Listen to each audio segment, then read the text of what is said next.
Don't save him. He don't want to be saved. Don't save him. He don't want to be safe. What is this guy's problem?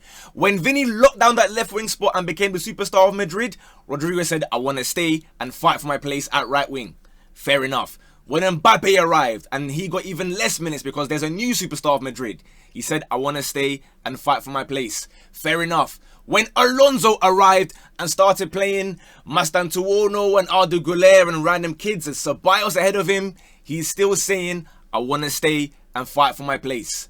Now his old gaffer, Carlo Ancelotti, will not even call him up for Brazil. So where does he go from here? This is such a ridiculous situation for him to be in because there are many clubs around Europe, top level clubs, that will be fighting for their lives, banging at the gates if Madrid said this guy is available. How much is he going to cost? 80 mil, 90 mil, 100 mil? Speaking of 100, we're still on the road to that 100k plaque. So if you haven't subbed already, I don't know what you're doing. You're getting free daily vids non-stop, but we need to focus on Rodrygo. Now, let's be blunt. They have not outright and directly said, hey guys, come and get Rodrygo, because obviously that weakens their bargaining position. But the way they're pushing my man out, it is very clear it is a come and get me plea to the 3 clubs that I'm going to be speaking about today. And to be fair, no, 4 clubs actually I can go for here. But for some reason, this guy don't see it. This guy is telling ESPN that this season, he does not want to play as a right wing. He wants to play left wing. So the team that has, arguably, debatably, the 2 best left wingers in the universe when everyone is firing at their best in Mbappe and Vinny, he wants to play left wing there. What formation is he going to be playing, bro? How many left wingers do they think they can fill? There's already some bit of riffraff between Mbappe and Vinny in terms of who plays where and who plays striker. This guy also wants to play there. Come on, man. This guy's refusal to see the signs and say, you know what? Let me just go to a different club that really wants me.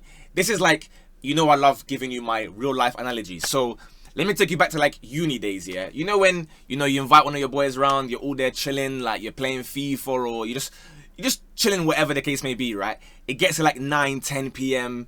You got lectures at 9 a.m. So you're thinking, all right, you know, time to start packing up, like, you know, you can go back to your accommodation now, like you can go back to your yard.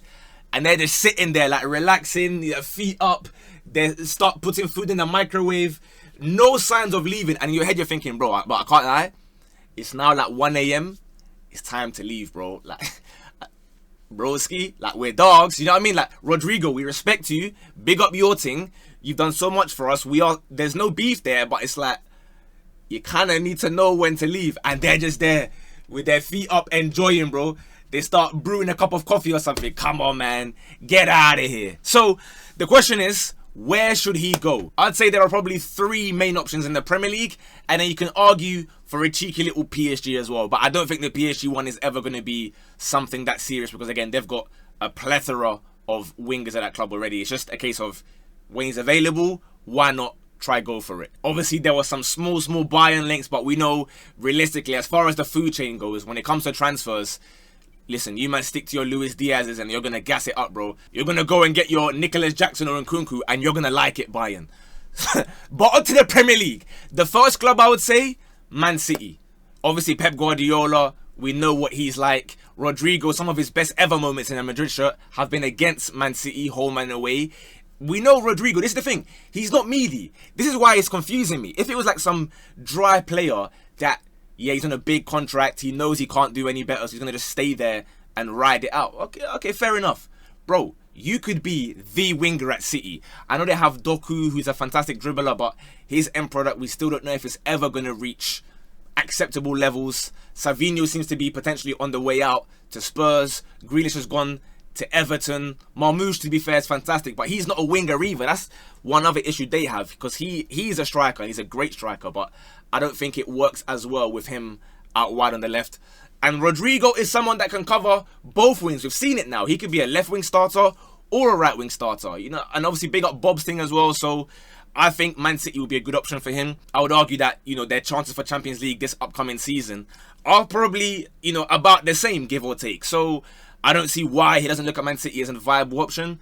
But there are 2 clubs that, you know, despite whatever's happened in the last few years, do have a bigger history than Rodrygo. Those 2 are Liverpool and Arsenal. Liverpool, I'd say, are probably the ones that have been linked the second most to Rodrygo, certainly in recent times. Again, they've sold Luis Diaz to Bayern for 80 million. The only issue with Liverpool is their wingers are pretty strong already, I can't lie. Like, obviously, Salah's on the right wing. That one's locked. On the left, you do have Gakpo, who has been, you know, in much better form in the last season than he definitely was in his first year, that's for sure.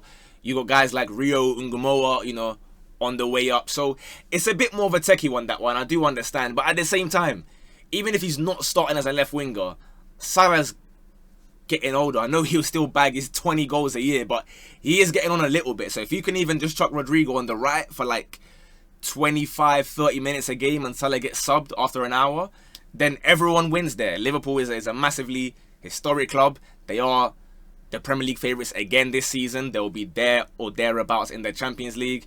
But the only thing I would say for him is, again, you want to get into the Brazil national team. It is a World Cup year. It is important that you are nearly guaranteed minutes. And with Wirtz also occupying those sort of left pocket spaces, it might be a bit techie in terms of where he plays. Which then leaves you with Arsenal, who seemingly have found the bottomless pit of money. I don't know where this has come from.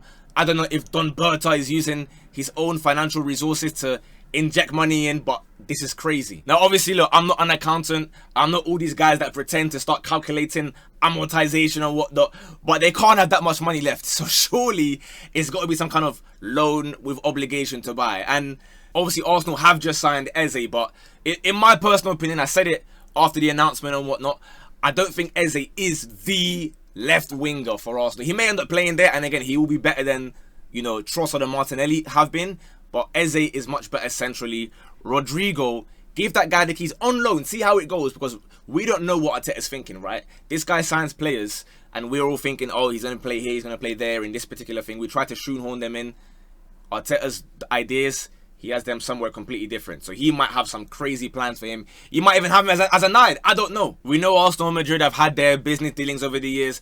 To be fair, I was going to say Alonso and Arteta have a good relationship. But then again, Alonso and Liverpool also have a good relationship because, I mean, that's his former home, innit? So I don't know where he will go, to be honest with you. What I do know is that having seen up close Arsenal against Madrid, surely he must be thinking, you know what? I wouldn't mind being a part of that. Because we saw it with, for example, Gyökeres against Arsenal. He was talking about Sporting when they lost 5-1. A lot of players see their result like that. It is why, despite, you know, not winning the trophy, certain big results have a global impact where guys start to look at you a bit different, right? For a long time, Arsenal was like a bit of a joke team, like, haha, like, look at these randos or whatever, you know, what's all that about? But then you do something like that and it's like, oh, hold on a minute. Are these men actually, like, kind of serious here? And again, I say the same thing as before with Salah. Saka, we know his hamstrings and whatnot. In the last year, they have been on thin ice, bro. They have been off the bone. Like, you know the goat meat in your fufu with a light shoe? Bro, the goat meat is just sliding off because Saka has been overplayed. Having someone this competent as a winger will be fantastic. And it is a way for him to get his Brazil spot back. He can compete directly with, first of all, you know, Martinelli in the team, to, of course, displace him. And then he can worry about, you know, Rafinha's and Vini's and whatnot for the Brazil national team. I don't know who's been in his ear, because obviously if we speak about like his dad, for example, we know how the saying goes, right? When it came to the second leg of the Arsenal tie, we know that Rodrygo's dad was outside the stadium posting IG stories at 3:40 in the morning to try and pray that there would be a crazy remontada or whatever. Unfortunately, you know, Rodrygo has still been missing since then. I don't think we saw Rodrygo at any point. So it's a tough one. We all know how talented Rodrygo is. We know what he has in the locker. We know he can deliver when the lights are the brightest. But why he's so fixated on staying here by force, like, I don't get it. I don't know if he has this different idea of himself. It also reminds me a little bit of, do you guys remember? It was when Pele was injured, 1962, for those of us who remember. And Garrincha had that crazy World Cup. And he thought he was the guy.